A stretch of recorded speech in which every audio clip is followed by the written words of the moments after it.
In the vastness of space, where civilizations rise and fall like distant stars, humanity was considered nothing more than a curious anomaly.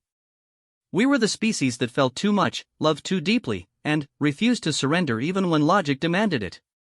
The Galactic Federation had catalogued thousands of intelligent species, each with their own strengths: the Vorthons' tactical brilliance, the Nexaries' technological supremacy, the Zephyrians' telepathic abilities.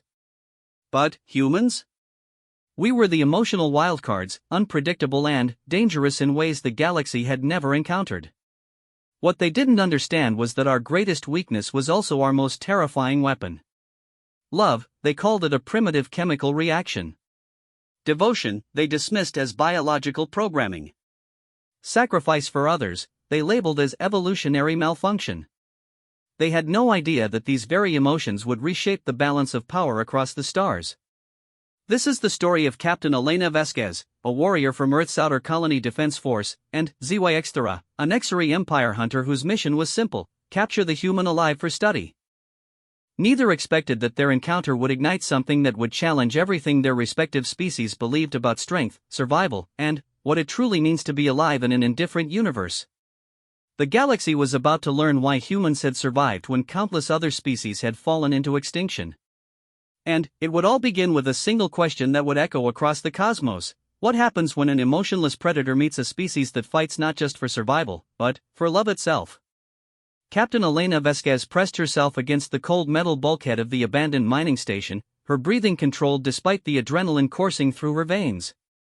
The emergency lighting cast eerie red shadows across the corridor, and the distant hum of failing life support systems created an ominous backdrop to what she knew would be her final stand.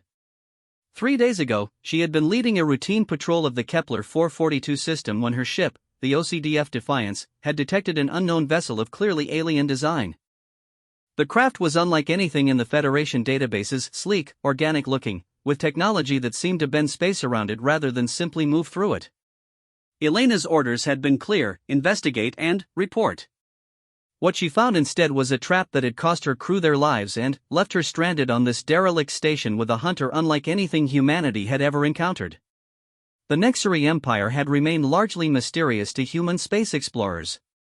Occasional encounters suggested a highly advanced species with technology that made even the most sophisticated human innovations look primitive.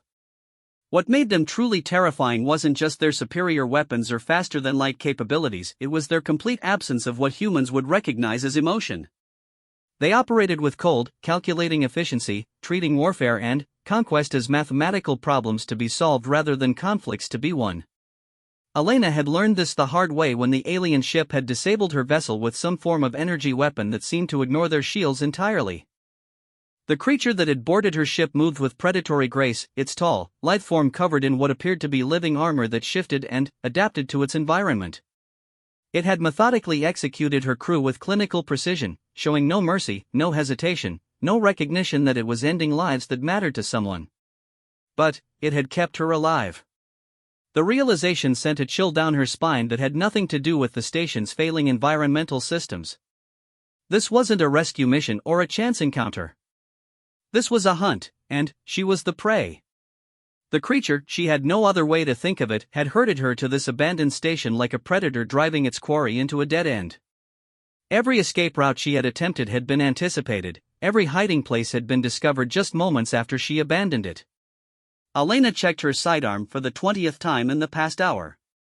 The human-made plasma pistol felt reassuringly solid in her hands, but she held no illusions about its effectiveness against her pursuer.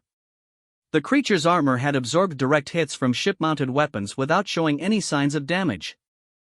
Her small arms would likely prove about as effective as throwing rocks. The sound of metal scraping against metal echoed from somewhere deeper in the station.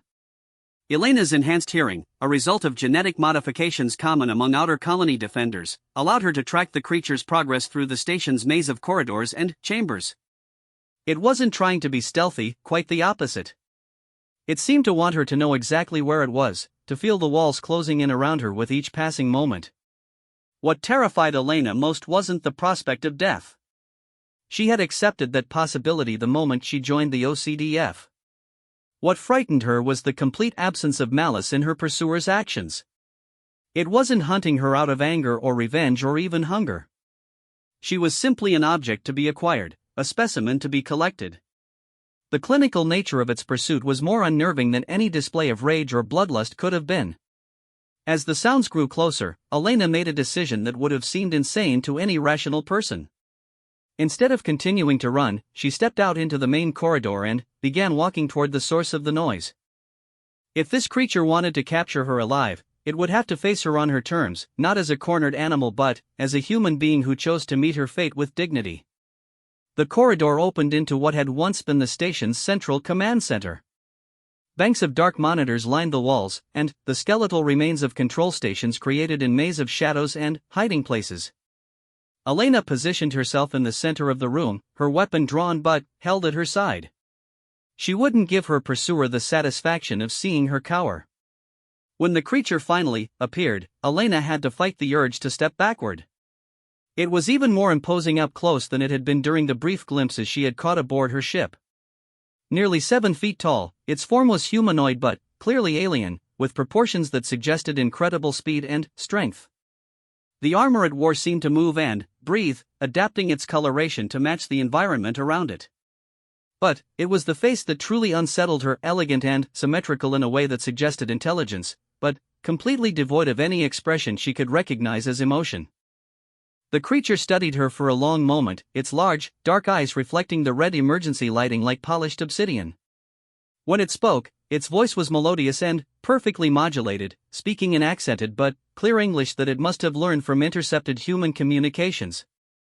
"You have ceased running," it observed, tilting its head slightly in what might have been curiosity. This behavior is inconsistent with previous human responses to capture scenarios. Elena forced herself to meet its gaze steadily. "Maybe that's because you don't understand humans as well as you think you do." "Understanding is not required for completion of my mission," the creature replied. "I am ZYX-Thera of the Nexari 3rd Hunting Fleet. You will accompany me for transfer to the primary research facility. Resistance will result in the application of pain stimuli until compliance is achieved. And if I choose to resist anyway?" ZYX-Thera's head tilted further, as if Elena had asked a question that made no logical sense. "Pain is a negative stimulus designed to modify behavior. No rational being would choose to experience it unnecessarily." Despite the desperate nature of her situation, Elena found herself almost wanting to laugh. "You really don't understand, do you? You think we're just like you, cold, logical, making decisions based purely on cost-benefit analysis. But that's not what makes us human." "Elaborate." The simple command carried no threat, but Elena could sense the focused attention behind it. For reasons she couldn't quite understand, she found herself wanting to explain, to make this emotionless predator understand something fundamental about the species it was hunting. "We don't make decisions based only on logic," she said, raising her weapon to point directly at ZYX-Thera's center mass. "We make them based on what we believe is right. What we're willing to die for. What we love enough to protect, even when it costs us everything." ZYX-Thera remained perfectly still, showing no concern for the weapon aimed at it. "Love is a biochemical response designed to promote reproductive success and offspring survival. It serves no purpose in a combat scenario." "Doesn't it?" Elena's finger moved to the trigger. She knew the weapon wouldn't harm her captor, but the gesture itself carried meaning. "My crew died because they tried to protect me. They could have surrendered, could have tried to save themselves, but they didn't. They fought because they loved their families, their homes, their species." "That's not logic. That's something you'll never understand." For the first time, something like interest seemed to flicker in ZYX-Thera's dark eyes. "You speak of love as if it were a form of strength."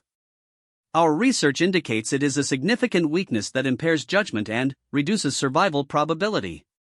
Your research is incomplete." Elena kept her weapon trained on the creature even as she took a step closer.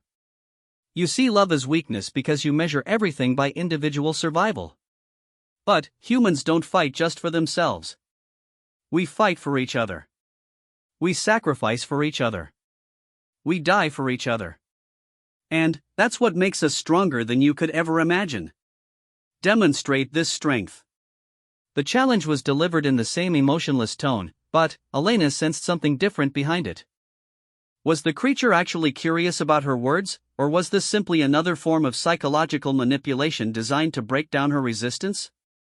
Elena's answer came not in words but in action. Instead of firing her weapon, she slowly lowered it to the ground and stepped away. The gesture was symbolic rather than practical. If ZYXthera had wanted to incapacitate her, it could have done so at any point during their conversation. But, by choosing to disarm herself, Elena was making a statement about human nature that she hoped would plant a seed of doubt in her captor's seemingly perfect logical framework. "I'm not surrendering because I'm afraid," she said clearly. "I'm making a choice to come with you willingly because I want to understand why you're doing this.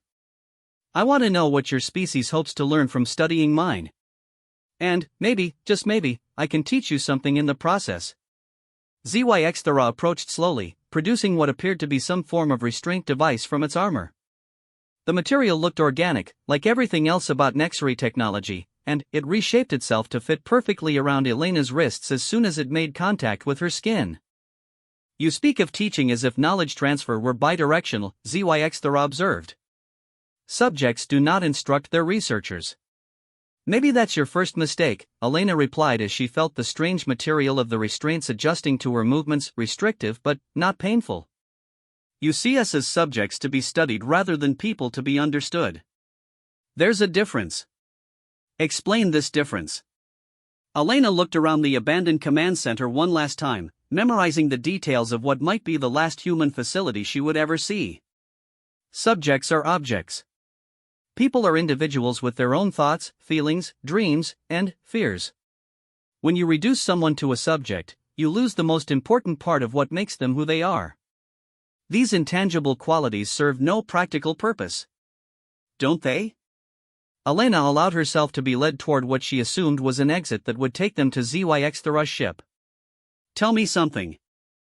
In all your species conquests, in all your perfectly logical military campaigns, have you ever encountered a species that refused to surrender even when defeat was mathematically certain?" ZYXthera paused at the threshold of an airlock that Elena hadn't noticed before. The creature's ship must be docked on the other side. Such behavior is typically classified as irrational decision-making resulting from cognitive malfunction. Or maybe it's the result of something your species has never learned to value. Maybe it's the result of love. The airlock cycled open, revealing a corridor that was clearly alien in design. The walls seemed to pulse with their own inner light, and the air carried scents that Elena couldn't identify but that somehow made her think of growing things, of life itself. As they walked deeper into the ship, Elena found herself studying her captor with new eyes. ZYXthera moved with perfect efficiency, every gesture calculated and purposeful. There was an undeniable elegance to its movements, a precision that spoke of both physical capability and mental discipline. But there was also something missing, something that Elena couldn't quite define until they reached what appeared to be a containment area designed specifically for prisoners. The space was comfortable enough, larger than Elena had expected, with facilities that had clearly been designed to accommodate human physiological needs. But it was the complete absence of personal touches, of anything that might reflect individual preference or personality, that drove home the fundamental difference between their species.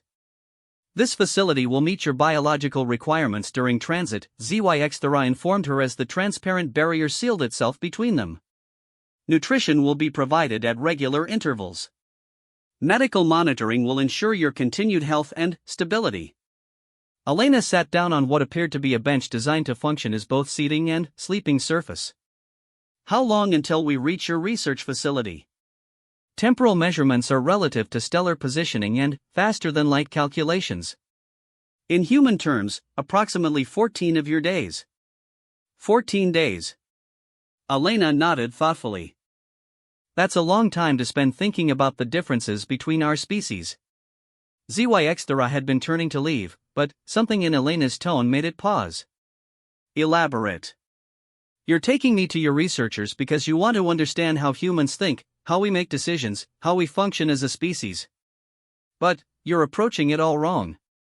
You're trying to study us like we're a collection of biological processes and chemical reactions. The most important things about humanity can't be measured in a laboratory. All biological functions can be quantified and analyzed. Elena shook her head. Can you quantify why a mother will starve herself to feed her children? Can you analyze why soldiers will charge into certain death to save their comrades?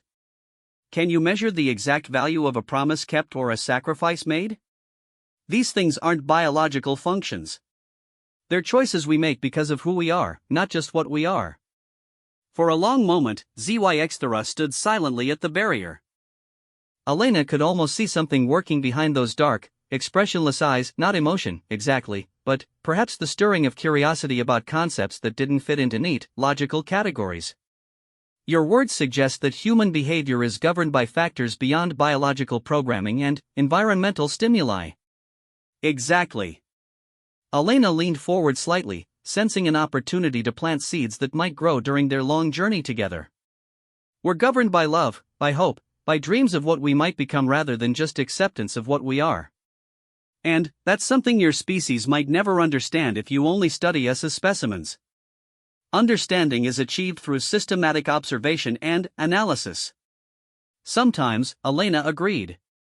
But sometimes understanding comes from connection, from caring about the subject of your study as more than just a source of data. ZYX's head tilted in that gesture Elena was beginning to recognize as its version of puzzlement. You suggest emotional investment in research subjects improves data quality. I'm suggesting that maybe the most important data can't be collected by observation alone. Maybe it can only be shared willingly, between individuals who see each other as equals rather than researcher and subject. The silence that followed stretched for several minutes. Elena watched her captor process this idea, wondering if anything she had said was making an impression on that perfectly logical mind. Finally, ZYX spoke again. This conversation will be recorded and analyzed for psychological insights. Of course it will.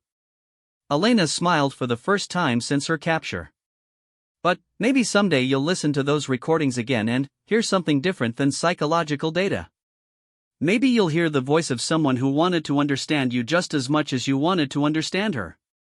ZYX departed without another word, leaving Elena alone in her comfortable prison. As the ship's engines hummed to life and she felt the subtle sensation of acceleration, Elena settled back against the wall and closed her eyes. She had 14 days to find a way to reach something that might not even exist in her captor's mind, some spark of curiosity about the deeper mysteries of existence that went beyond mere biological function. The galaxy was vast and filled with wonders that even the most advanced species had yet to comprehend fully. Perhaps, if she was very careful and very persistent, she could help ZYX discover that the greatest wonders of all weren't technological or tactical advantages. They were the connections between thinking beings who chose to see each other as more than just collections of data to be analyzed. The ship that carried Elena through the void between stars was unlike anything human engineers had ever conceived. Where human vessels were built for durability and function, ZYX's craft seemed to have grown rather than been constructed. The walls possessed an organic quality that reminded Elena of living tissue, and she had begun to suspect that the ship itself might be some form of biotechnology that blurred the line between machine and organism. On her third day aboard, Elena discovered that her prison cell was more sophisticated than she had initially realized. The transparent barrier that separated her from the rest of the ship could become opaque at her mental command, providing privacy when she needed it. The sleeping surface adjusted automatically to her body temperature and preferred firmness. Even the lighting responded to her circadian rhythms, gradually shifting from bright white during what it calculated as her day periods to a warm, amber glow during her sleeping hours. The attention to her comfort was both impressive and unsettling. It suggested that the Nexari had studied human physiology in considerable detail, which raised uncomfortable questions about how many of her species they had previously captured and examined. Elena tried not to dwell on the fate of those earlier prisoners, focusing instead on the opportunity their sacrifice had provided her to influence her captors. ZYX visited her twice each day, once during what Elena had begun thinking of as morning and again in the evening. These visits followed a predictable pattern. The Nexari would inquire about her physical condition, provide whatever Elena requested within reason, and then engage in what could generously be called conversation. Elena had quickly realized that these exchanges were more than simple courtesy. ZYX was studying her, analyzing her responses, trying to understand the logical frameworks that governed human decision-making. What the Nexari didn't seem to realize was that Elena was studying her captor just as intently. During their fourth conversation, Elena decided to take a more direct approach. ZYXthera had just finished its routine health assessment, running some form of scanner over Elena that felt warm and tingly against her skin. The device provided a holographic display that showed Elena's vital signs, hormone levels, and what appeared to be a detailed map of her neural activity. "Everything looks normal," Elena observed, watching the flowing patterns of light that represented her brain function. "I assume that's good news for your research project." "Your physiological stability remains within acceptable parameters," ZYXthera confirmed, studying the readouts with that focused attention Elena was beginning to recognize as intense concentration. "Neural activity shows patterns consistent with optimal cognitive function." "And what exactly are you hoping to learn from all this data?" ZYXthera paused in its analysis to give Elena that head-tilted look that indicated she had asked an unexpected question. "Our objective is to understand the psychological mechanisms that enable human military resistance beyond logical parameters." Elena leaned back against the wall of her cell, considering this answer carefully. "So this isn't about general human psychology. You're specifically trying to figure out why we keep fighting even when we should logically surrender." "Correct. Human military forces have demonstrated patterns of resistance that exceed mathematical models for rational behavior. This creates tactical unpredictability that reduces the efficiency of Nexari military operations." "In other words, we're causing you problems because we don't behave the way your computers say we should." An oversimplification, but fundamentally accurate. Elena smiled, though she wasn't sure ZYXthera would recognize the expression as one of amusement rather than aggression. "You want to solve us like a puzzle. Figure out the algorithm that predicts human behavior so you can counter it more effectively. All biological systems operate according to predictable patterns. Humans represent an anomaly that requires investigation." What if you're wrong about that? What if human behavior isn't really an anomaly but something your species has never learned to recognize? ZYXthera's scanner continued to hum quietly as it recorded Elena's vital signs. The readouts showed what Elena assumed was increased neural activity in response to the direction their conversation was taking. "Explain this hypothesis." Elena took a deep breath, gathering her thoughts. This might be her best opportunity to plant the seeds of understanding she hoped would eventually grow into something resembling mutual comprehension. "Your species approaches everything as a problem to be solved through logic and analysis. That works perfectly for most challenges because most things in the universe do follow predictable patterns.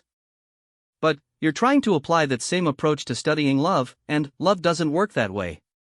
Love is biochemical bonding designed to promote reproductive success and group cohesion." "That's one aspect of it," Elena agreed. "But it's like saying music is just vibrations in air." Technically correct but completely missing the point. ZYXthera lowered the scanner and focused its full attention on Elena. "Elaborate on this comparison." "Music is vibrations in air, but that's not why it matters to us." "It matters because of how those vibrations make us feel, what they help us remember, how they connect us to other people and experiences." "Love is the same way." "Yes, there are biochemical components, but that's not what makes it powerful." "Define the non-biochemical components of love." Elena paused, realizing she was being asked to explain something that she had never really tried to put into words before. "How did you describe color to someone who had never seen? How did you explain the taste of chocolate to someone who had never experienced flavor?" "Love is choosing to care about someone else's happiness more than your own convenience," she said slowly. "It's being willing to sacrifice your own comfort, your own safety, even your own life for someone else's well-being. Not because you have to, not because of biological programming, but because you want to." This behavior reduces individual survival probability. "Yes, it does. And that's exactly the point you're missing." Elena stood up and approached the barrier that separated them, noting that ZYXthera didn't step backward despite her proximity. "Individual survival isn't the highest priority for humans. We value things that are more important than our own continued existence." "Such as?" "The survival and happiness of the people we love. The principles we believe in." The hope that future generations will have better lives than we do. The idea that our actions matter, that we can make a positive difference in the universe. ZYX processed this information for several seconds before responding. These abstract concepts provide no measurable benefit to the individual. Exactly. Elena's voice carried excitement as she sensed she was finally getting through to her captor. That's what makes them so powerful. We're willing to fight and die for things that provide no personal benefit because we believe they matter more than we do. That's not a malfunction in our programming, that's the source of our strength. Strength derives from superior technology, tactics, and resource allocation. Elena shook her head firmly. Those things provide power, but power isn't the same as strength. Strength comes from having something worth fighting for that's bigger than yourself. When you fight only for your own survival, you have limits on what you're willing to sacrifice. When you fight for love, for hope, for the future of your species, there are no limits. The holographic display from ZYX scanner was still active, and Elena noticed that her neural activity patterns had become more complex and active during their discussion. Whatever parts of her brain were engaged when she talked about love and sacrifice were lighting up like a constellation. Your neural activity shows significant increases when discussing these concepts, ZYX observed. Does that surprise you? The energy expenditure appears disproportionate to the practical value of the information being processed. Elena laughed, though the sound came out more bitter than amused. You're doing it again. You're trying to measure the value of something that can't be quantified. That neural activity you're seeing, that's not inefficient energy expenditure. That's the physical manifestation of meaning. Define meaning in measurable terms. I can't, and that's the whole point. Meaning isn't measurable. It's not quantifiable. It exists in the space between logic and emotion, between individual need and collective good. Your species has developed incredible technology and achieved amazing things, but you've never learned to recognize that the most important things in existence can't be reduced to data points. ZYX stood silently for a long moment, and Elena could almost see the gears turning behind those dark eyes. Finally, her captor spoke again. You suggest that human military effectiveness stems from psychological factors that cannot be analyzed or predicted. I'm suggesting that human effectiveness stems from fighting for something worth dying for. And that's not a psychological factor you can counter with better tactics or superior technology. It's only something you can understand by learning to value something beyond your own individual existence. The Nexari value the expansion and success of our species. Do you? Elena challenged. Or do you just follow programming that tells you species expansion is the logical goal? When you think about Nexari expansion, do you feel anything? Do you care about it beyond its logical benefits? The question seemed to catch ZYX off guard. The Nexari's head tilted further than Elena had seen before, and, for several seconds, her captor simply stared at her without speaking. I process species expansion as the primary directive. That's not what I asked. I asked if you care about it. If the idea of your species succeeding makes you feel something that goes beyond logical programming. Feeling serves no practical function in military operations. Elena smiled sadly. You keep saying that, but I don't think you believe it anymore. I think you're starting to wonder what it would be like to care about something the way humans do. I think that's why you keep coming to talk with me instead of just monitoring my vital signs remotely. ZYX response was so quiet that Elena barely heard it. These conversations provide useful psychological data. Is that really why you come here twice a day? For data collection? The silence that followed was different from the brief pauses that had punctuated their previous conversations. This felt heavy with unspoken thoughts, with questions that ZYX might not have even realized it was asking itself. Your hypothesis suggests that Nexari research methodology is fundamentally flawed, ZYX said eventually. Not flawed. Incomplete. You're trying to understand something that can only be experienced, not just observed. It's like trying to understand music by analyzing the mathematical properties of sound waves. You can learn about the mechanics, but you'll never understand why it moves people to tears or inspires them to create beauty. Nexari do not create for aesthetic purposes. I know. And that might be the saddest thing I've learned about your species. ZYXthera's head snapped up at that comment, the first truly sharp movement Elena had seen from her captor. Sadness is an inefficient emotional response that impairs cognitive function. Is it? Or is it recognition that something valuable has been lost or never existed? When I feel sad about your species never experiencing beauty for its own sake, I'm not being inefficient. I'm recognizing that there's something wonderful in the universe that you're missing out on. Beauty serves no survival function. Maybe survival isn't the only thing worth pursuing. Elena could see that this concept was causing some form of cognitive dissonance in ZYXthera's mind. The Nexari kept tilting its head back and forth, as if trying to find an angle from which Elena's words would make logical sense. If survival is not the primary goal, what determines optimal behavior? Elena felt a surge of hope. This was the first time ZYXthera had asked a question that suggested genuine curiosity rather than just data collection. For humans, optimal behavior is whatever helps us become the people we want to be and helps create the world we want to live in. Sometimes that aligns with survival, and sometimes it doesn't. This seems to create enormous inefficiency in decision-making processes. It creates complexity, yes.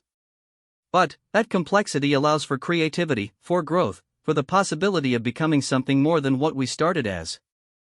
Your species is incredibly advanced, but, from what I can see, you're also essentially static. You've achieved optimization, but you've lost the ability to change, to grow, to become something new. ZYXthera was quiet for a long time after that, staring at the holographic display that showed Elena's brain activity. Finally, it asked a question that sent chills down Elena's spine. If a Nexari were to experience these non-logical motivations you describe, would this represent evolution or malfunction? Elena chose her words very carefully. I think it would represent the beginning of becoming fully alive. The conversation ended abruptly after that, with ZYXthera departing without the usual formal conclusion to their session. Elena was left alone with the growing suspicion that something significant had shifted in their relationship. Her captor was no longer just studying her as a specimen. ZYXthera was beginning to question fundamental assumptions about existence, purpose, and what it meant to be a conscious being in an infinite universe. As Elena settled down for sleep that night, she found herself thinking about the expression on ZYXthera's face during their final exchange. For just a moment, the perfect mask of logical composure had slipped, and Elena had seen something that looked remarkably like vulnerability. Perhaps even fear. The most advanced species in the galaxy was beginning to realize that they might not be as advanced as they had always believed. And Elena suspected that this realization was only the beginning of a transformation that would change everything about the relationship between their two species. Elena woke on the 7th day of their journey to find that something had changed aboard the ship. The subtle background hums and vibrations that had become familiar were different, less regulated, more organic in their rhythms. When she pressed her hand against the wall of her cell, the surface felt warmer than usual, almost as if the ship itself was experiencing some form of fever. ZYXthera didn't appear for the morning visit. This was the first break in routine since Elena's capture, and its significance wasn't lost on her. Every interaction they had shared had been leading towards something, building layers of questions that challenged the fundamental assumptions ZYXthera held about existence and purpose. Elena had sensed cracks forming in her captor's perfectly logical worldview, but she hadn't expected them to manifest so quickly or so dramatically. When ZYXthera finally appeared late in what Elena estimated as afternoon, the change in the Nexari was immediately apparent. The fluid grace that had characterized every movement was replaced by something that looked almost like hesitation. The perfect posture showed signs of tension that Elena had never seen before, and, most telling of all, ZYXthera's armor was flickering between different configurations as if it couldn't decide on optimal settings. You appear distressed, Elena observed as her captor approached the barrier without conducting the usual health assessment routine. Nexari do not experience distress. The response came automatically, but even ZYXthera seemed to recognize the hollow nature of the statement. I am experiencing processing irregularities. Elena stood and moved closer to the barrier, noting that ZYXthera didn't maintain the usual formal distance. What kind of irregularities? cognitive loops that serve no productive function. Analysis of data that has already been thoroughly examined. Persistent consideration of hypothetical scenarios that have no bearing on mission parameters. You mean you're thinking about our conversations? ZYX-Thera's head tilted in that familiar gesture, but this time it seemed less controlled, more human-like in its unconscious nature. The concepts you have presented create logical paradoxes that resist resolution through standard analytical frameworks. Elena felt a surge of excitement mixed with concern. She had hoped to plant seeds of doubt that might grow into understanding, but she hadn't considered the psychological impact this might have on a being whose entire existence was built around logical certainty. What specific concepts are causing problems? You speak of choosing to care for others beyond logical benefit. This behavior appears to activate reward pathways in human neural systems, but the mechanism by which illogical choices produce positive feedback remains unclear. Elena smiled gently. That's because you're still trying to approach love as a logical system. But love isn't logical, it's experiential. You can't understand it by analyzing it any more than you could understand the color blue by studying light wavelengths. Visual perception of electromagnetic radiation within specific frequency ranges produces measurable neural responses. But that doesn't explain why blue makes some people feel calm while others find it melancholy. The measurement doesn't capture the experience itself. ZYX-Thera moved even closer to the barrier, and Elena noticed that the Nexari's breathing had become more rapid and shallow. Something that looked remarkably like confusion was visible in those dark eyes. I have been attempting to understand your willingness to sacrifice for abstract concepts, ZYX-Thera said slowly. The analysis produces no resolution. Individual survival optimization should override such considerations, yet your behavioral patterns suggest this is not the case. What happens when you try to imagine making the same choice? When you try to picture valuing something more than your own survival? The question seemed to hit ZYX-Thera like a physical blow. The Nexari actually stepped backward, its armor shifting through a rapid series of configurations that reminded Elena of someone trying to find a comfortable position while experiencing pain. Such consideration serves no purpose. Humor me. Just for a moment, try to imagine caring about my well-being more than your own mission success. What would that feel like? Elena watched as ZYX-Thera struggled with the concept. The Nexari's entire body went rigid, and the armor began cycling through colors and patterns that Elena had never seen before, deep blues and purples that seemed to pulse with their own internal rhythm. The concept creates processing conflicts, ZYX-Thera said finally. Simultaneous activation of competing priority systems. Mission parameters indicate you are a valuable research subject to be preserved for study. But hypothetical concern for your individual experience would suggest prioritizing your comfort and freedom above research requirements. And how does that make you feel? Nexari do not. ZYX-Thera stopped mid-sentence, the familiar phrase dying unspoken. For a long moment, the only sound was the strange new rhythm of the ship's systems. I experience contradiction. Discomfort with the concept of your distress. This is inefficient. Counterproductive. Elena's heart began racing as she realized what she was witnessing. ZYX-Thera, I don't think what you're experiencing is inefficient. I think you're learning to feel empathy. Empathy is a weakness that impairs decision-making capacity. Is it? Or is it recognition that other beings matter as much as you do? That their experiences are real and important even when they don't benefit you directly? ZYX-Thera's armor flickered rapidly between different configurations, settling briefly on patterns that reminded Elena of flowing water before shifting to geometric designs that hurt to look at directly. If I were to prioritize your experience above mission requirements, it would represent a fundamental malfunction in my cognitive processes. Or it would represent evolution. Growth. Becoming something more than you were programmed to be. Evolution serves species survival. This would reduce my effectiveness as a Nexari operative. Elena took a deep breath, sensing that she was approaching a crucial moment in their relationship. What if being an effective Nexari operative isn't the most important thing you could become? The silence that followed was profound. ZYX stood completely motionless, not even the subtle breathing that Elena had learned to recognize as a sign of active thought. The ship's systems seemed to quiet as well, as if the vessel itself was holding its breath. When ZYX finally spoke, the voice was barely above a whisper. What else could be more important than fulfilling one's programmed function? Choosing your own function. Deciding for yourself what kind of being you want to be and what kind of universe you want to help create.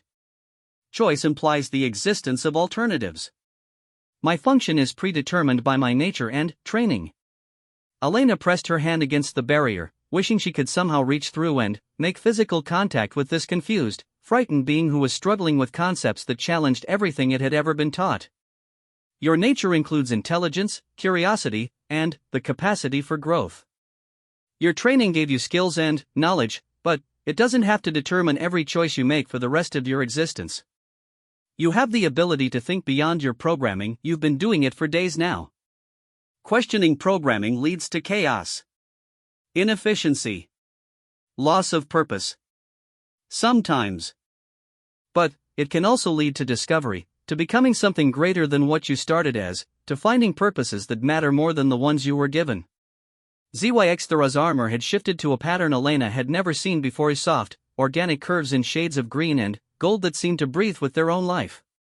For the first time since her capture, Elena found herself thinking that her captor looked beautiful rather than merely impressive.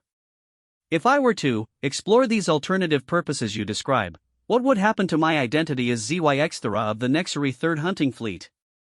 You would still be ZYX. But maybe you'd become ZYX who chose to be something more than just a hunter.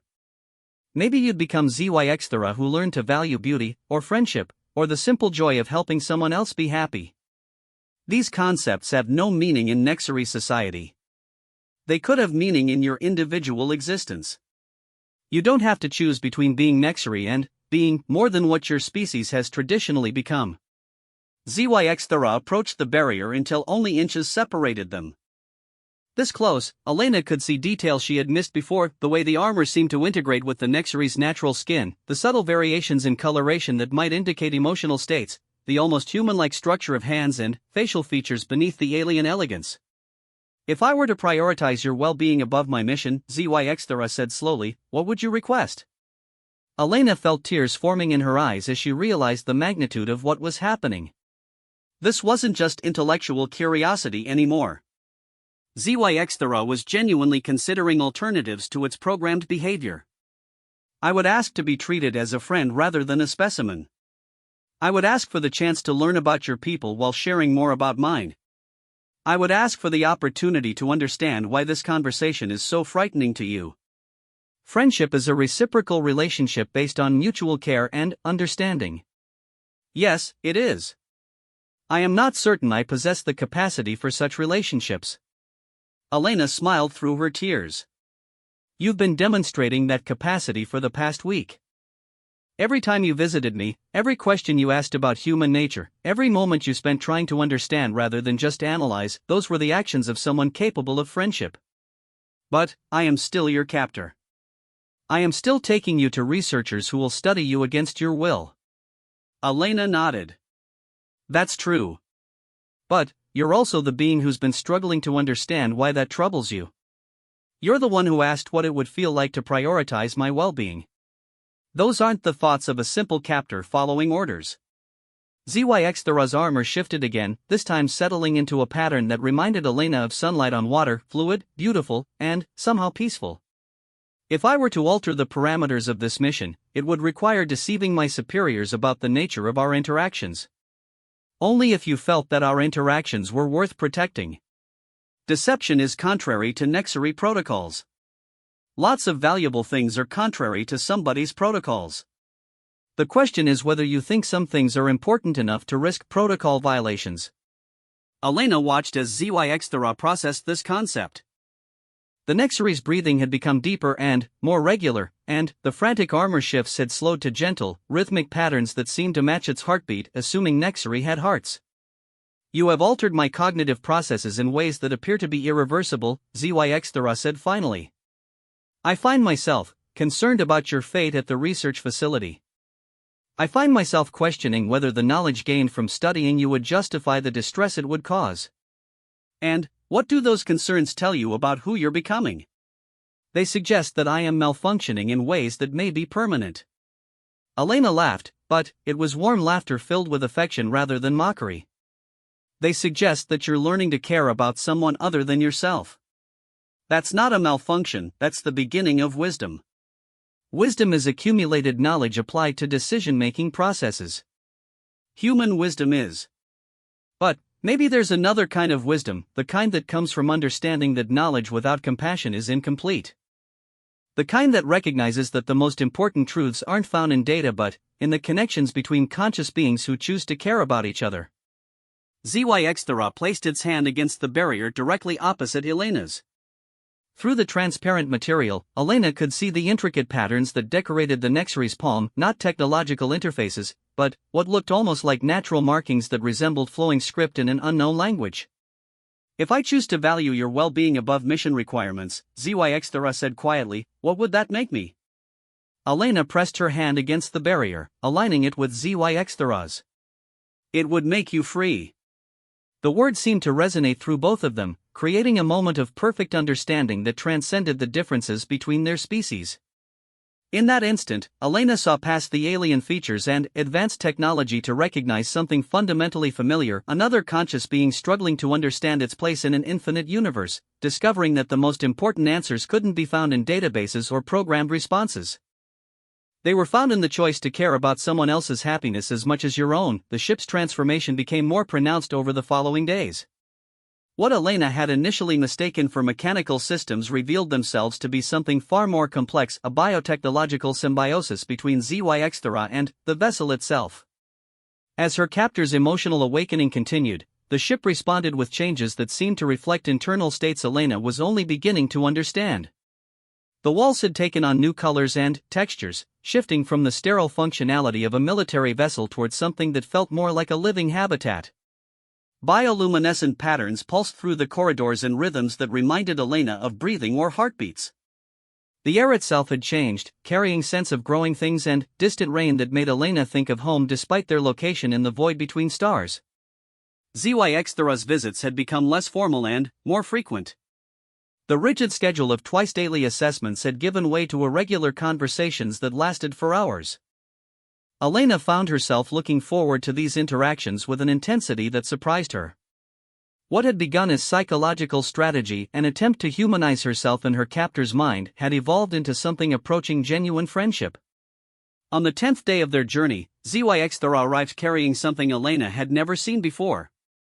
The object was clearly Nexary in origin, but, unlike the purely functional technology she had observed previously, this device possessed an aesthetic quality that suggested it was valued for reasons beyond mere utility.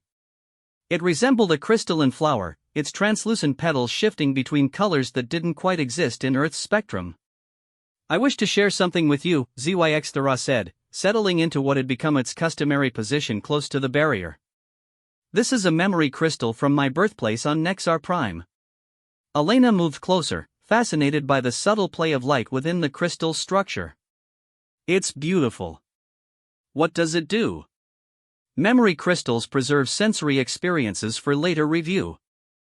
This one contains recordings from the biogardens where young Nexary learned to interface with our biotechnology. ZYXthera's armor had settled into the flowing water pattern that Elena had learned indicated a state of emotional openness.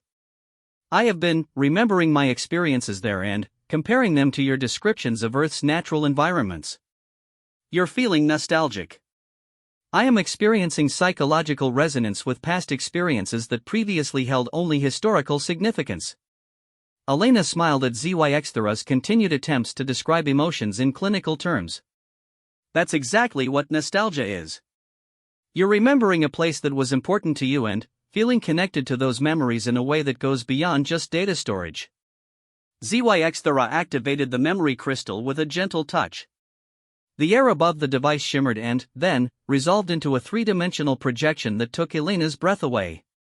She found herself looking at gardens that redefined her understanding of what life could become when guided by intelligence and love rather than mere survival. Towering trees that looked like living architecture supported canopies that glowed with their own inner light. flowers the size of houses opened and closed in response to the presence of young Nexari who moved through the space with wonder and delight that was unmistakably childlike despite their alien features. Water flowed upward in impossible spirals, creating music as it fell back to earth in patterns that seemed choreographed by some invisible conductor. This is where you grew up. Where all Nexari begin their lives, before assignment to specialized functions. ZYXthera's voice carried something Elena had never heard before: warmth, affection, a quality that made the words feel personal rather than informational. I had not reviewed these memories for many cycles.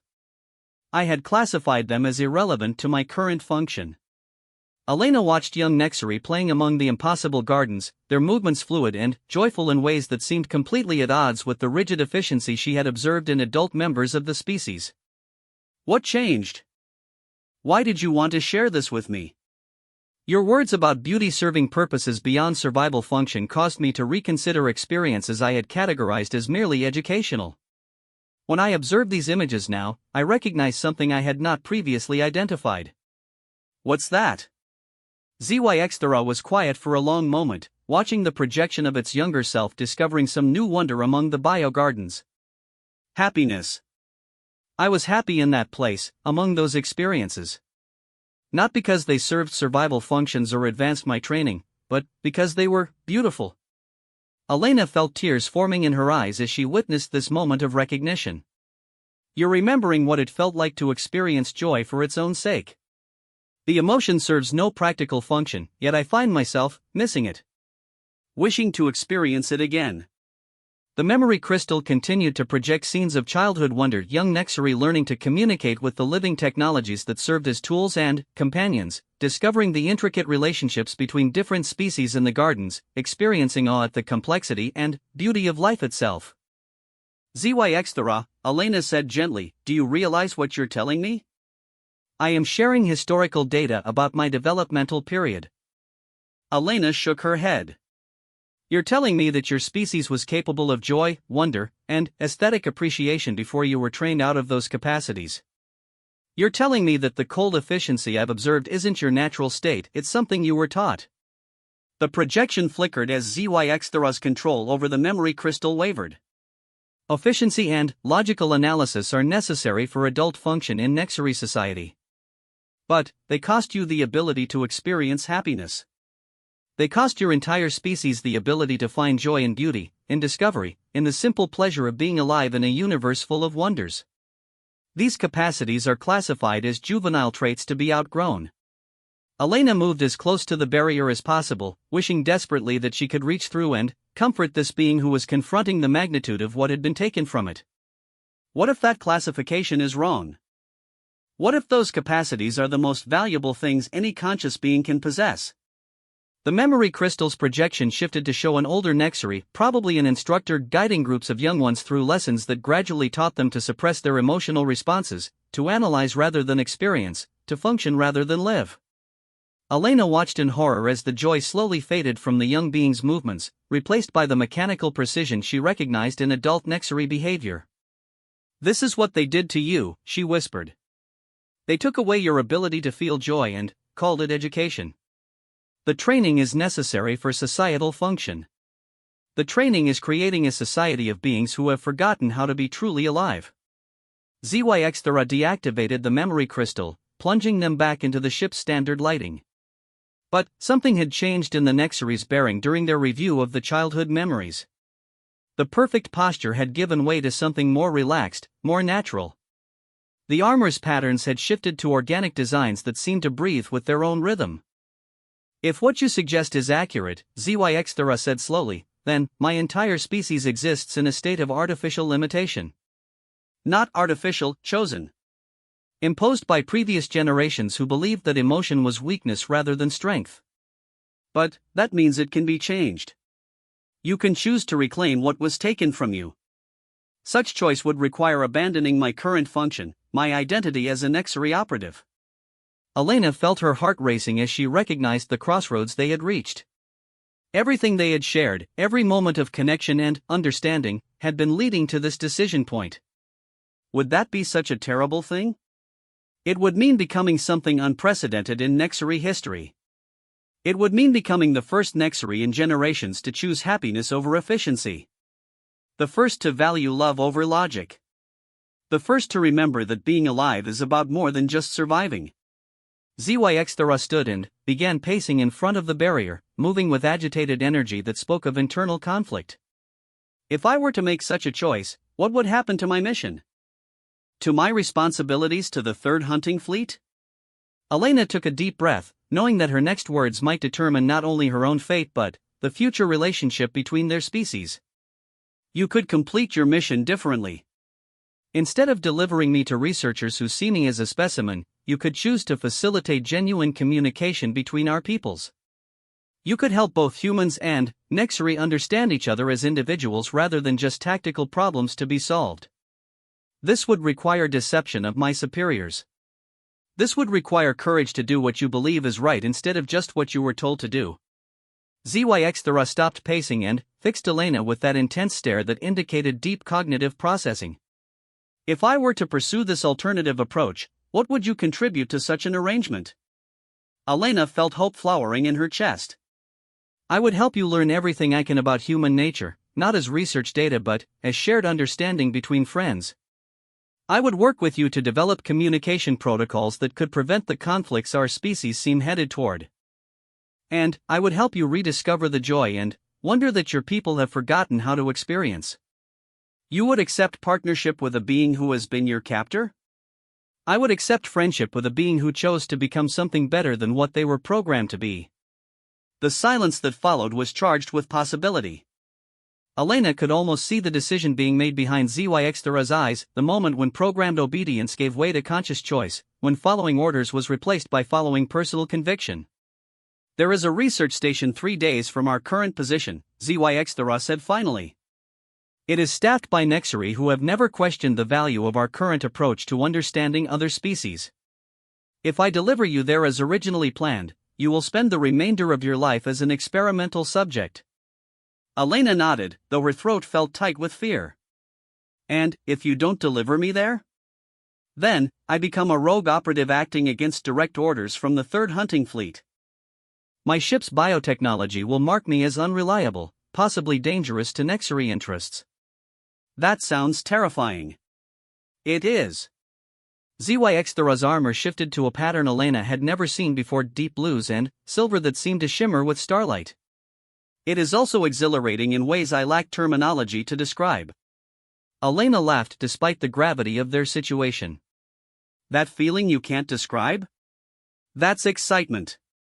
That's the emotion you feel when you're about to do something that matters, something that could change everything. Excitement is categorized as an inefficient use of neurological resources. Excitement is your mind and body preparing for the possibility of discovering something wonderful. It's hope mixed with anticipation of growth, change, and new experiences. ZYX approached the barrier one final time, placing both hands against the transparent material. Elena Vasquez of Earth's Outer Colony Defense Force, I formally request your assistance in an unprecedented diplomatic mission between our species. Elena matched the gesture, pressing her hands against the barrier in alignment with ZYX. ZYX, well, I guess you'll have to decide what you're ZYX now. I accept your proposal. For the first time since her capture, Elena heard something that sounded unmistakably like laughter coming from her former captor. It was a beautiful sound, musical and warm in ways that suggested Nexari vocal cords were capable of expressing joy when given the opportunity. I am ZYX of the spaces between worlds, came the reply. ZYX of the choice to care about others. ZYX of the decision to value beauty and friendship and the possibility of becoming something greater than the sum of my programming. As if responding to this declaration, the barrier between them dissolved, leaving nothing but air and opportunity in the space that had previously separated captor and prisoner. Elena stepped forward, and, for the first time, she and ZYX stood in the same physical space as equals and partners in an adventure that would reshape the relationship between two species. The galaxy was about to learn that some choices were powerful enough to rewrite the future itself. 3 months after ZYX's decision to abandon her original mission, Elena found herself standing in what had once been a Nexari research facility and was now something entirely unprecedented in galactic history, a joint human Nexari cultural exchange center. The transformation of the sterile research complex into a place of learning and cooperation had taken weeks of careful negotiation, but the results exceeded even Elena's optimistic projections. The facility buzzed with activity as members of both species worked together on projects that would have been unthinkable under the old paradigm of mutual suspicion and conflict. Human engineers collaborated with Nexari biotechnologists to develop new approaches to space travel that combined mechanical reliability with organic adaptability. Nexari researchers worked alongside human psychologists to understand the emotional frameworks that had previously mystified them. Most remarkably, young humans and Nexari spent their days playing together, learning each other's languages, and discovering that friendship transcended species boundaries when given the opportunity to flourish. The path to this remarkable transformation had not been simple. ZYX Theros defection from the 3rd Hunting Fleet had triggered a crisis within Nexari command structures. For the first time in their recorded history, a Nexari operative had chosen personal conviction over programmed obedience. The implications terrified the leadership, who recognized that such behavior, if it spread, could undermine the entire basis of their civilization. Elena had spent those early weeks helping ZYX Thera navigate the psychological challenges of breaking free from lifelong conditioning. The process was painful and often frightening for someone who had never before acted without clear orders from superiors. There were days when ZYX Thera would retreat into old patterns of behavior, speaking in clipped, formal language and trying to analyze emotions rather than experience them. But, gradually, with Elena's patient support, the Nexari learned to trust the new feelings that were emerging from depths of consciousness that had been suppressed for so long they had seemed non-existent. The breakthrough had come when ZYX Thera experienced laughter for the first time as an adult. Elena had been sharing stories of her childhood on one of the outer colonies, describing the elaborate pranks she and her friends had played on their long-suffering instructors. When she reached the part about convincing their zero-gravity training supervisor that the spacesuits were infested with quantum fleas that could only be eliminated by doing complicated dance movements, ZYX Thera's careful composure had cracked completely. The sound that emerged was pure joy, musical, infectious, and utterly transformative. Elena had watched in amazement as ZYX Thera's armor shifted to patterns of brilliant gold and silver that seemed to pulse with their own inner light. For the first time, Elena understood that the biotechnological symbiosis didn't just respond to emotions, it amplified and shared them, creating a feedback loop that made feelings more intense and more beautiful than anything humans experienced alone. That moment of shared laughter had been the foundation for everything that followed. Word of ZYX Thera's transformation spread through both human and Nexari communication networks, creating ripple effects that neither species' leadership could contain. Human commanders began to receive reports of Nexari ships that responded to hails with curiosity rather than hostility. Nexari fleet coordinators found themselves dealing with operatives who asked questions about mission objectives rather than simply implementing orders without thought. The first official contact between Elena and human authority figures had been tense and complicated. Admiral Chen of the Outer Colony Defense Force had arrived at the facility with a full security detail, expecting to debrief a former prisoner and assess the threat posed by what he assumed was an elaborate alien deception. What he found instead challenged every assumption about human-alien relations that had guided military policy for decades. Elena remembered the moment when Admiral Chen first witnessed the cultural exchange sessions that had become the heart of the facility's activities. Human children and young Nexari were collaborating on a project to create living sculptures using a combination of human artistic vision and Nexari biotechnology. The sculptures themselves were marvels, organic forms that grew and changed in response to their observers' emotions, creating unique experiences for everyone who encountered them. But what had truly amazed the Admiral was watching the children work together. Human creativity sparked Nexari innovation, while Nexari precision helped human ideas take on forms that exceeded anything either species could have achieved alone. The young beings laughed together, argued about artistic choices, and celebrated each other's contributions with enthusiasm that transcended species boundaries completely. "This changes everything," Admiral Chen had told Elena during their private debriefing. "If this level of cooperation is possible, if we can actually understand each other as individuals rather than just strategic threats, it means the galaxy doesn't have to be a place where advanced species compete until one of them destroys the others," Elena had finished. "It means we can choose cooperation over conflict, growth over domination." The Nexari leadership had been slower to accept the new paradigm, but even their resistance was beginning to crumble. Reports from other sectors indicated that Nexury operatives were increasingly requesting reassignment to cultural analysis missions that bore striking similarities to the work being done at Elena's facility. The rigid hierarchy that had maintained Nexury's social order for millennia was beginning to show cracks as individual Nexury discovered the possibility of choosing their own purposes rather than accepting assigned functions. Elena found ZYX-Thera in what had become their favorite location, a garden space that combined human agricultural techniques with Nexury biotechnology to create something neither species could have imagined independently. Plants from Earth grew alongside Nexury bioforms, creating ecosystems that seemed to sing with their own harmonious complexity. The air was filled with scents that reminded Elena simultaneously of her childhood home and of entirely new possibilities for what life could become. The Council of Fleets has requested a formal meeting, ZYX-Thera informed her as Elena approached. Her partner, for that was how Elena had come to think of their relationship, was tending to a hybrid flower that shifted between Earth-standard photosynthesis and the energy conversion processes used by Nexury plant forms. Both species leadership? Yes. Admiral Chen has agreed to serve as the human representative, and the Nexury Council has designated primary coordinator Vexhan as their spokesperson. ZYX-Thera's armor displayed the flowing water patterns that Elena now recognized as contentment mixed with anticipation. They wish to discuss formal protocols for, what are you calling it? Interspecies friendship, Elena said with a smile. Though I suppose the diplomats will want something more official sounding. The Comprehensive Cultural Exchange and Mutual Development Initiative. Elena laughed, a sound that had become much more frequent over the past months. That definitely sounds more official.